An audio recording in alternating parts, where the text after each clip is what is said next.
In a grand kingdom, where wealth flowed freely and beauty graced every corner, there lived a powerful king. His palace was vast, his treasures endless, and his influence unmatched. Yet despite all his riches, the king often felt something was missing. He would wander through his beautiful gardens, asking himself, what more is there to life? One day, while riding through the countryside, the king noticed a man resting under a tree by the roadside. This man, dressed in simple, worn clothes, was singing a cheerful tune and smiling as if he hadn't a care in the world. Intrigued, the king stopped and approached him. "Why do you look so joyful?" asked the king, genuinely curious. "You have nothing, yet you smile as if you own everything." The man, who looked like a beggar, returned the king's gaze with a warm smile. "Your Majesty, I may not have riches, but I am grateful for what I do have.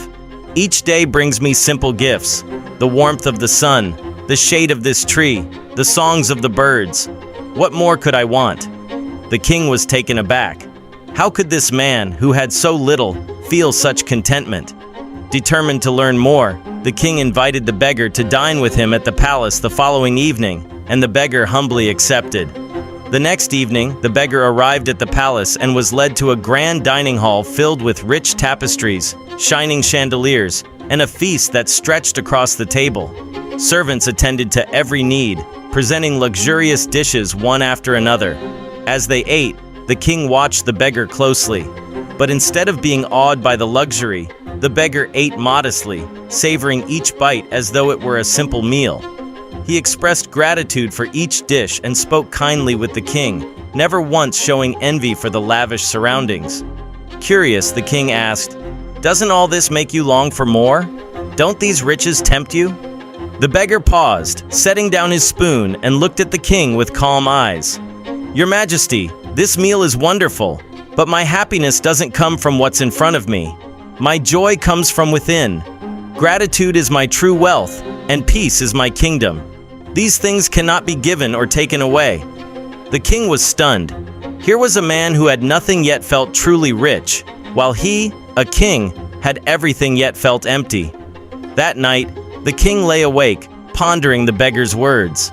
How is it that a beggar who has nothing feels so rich, while I, a king, feel so empty? The next morning, the king summoned the beggar again. "Please tell me," he asked, "how are you so content with so little?" The beggar thought for a moment and then replied, "Your Majesty, true peace comes from embracing what life offers, rather than longing for what it withholds. When I wake up, I am thankful for another day, for my health, for the sun on my face, and for each meal, no matter how simple. I accept life as it is, and in that acceptance, I find peace." The king sat in silence, absorbing the beggar's wisdom.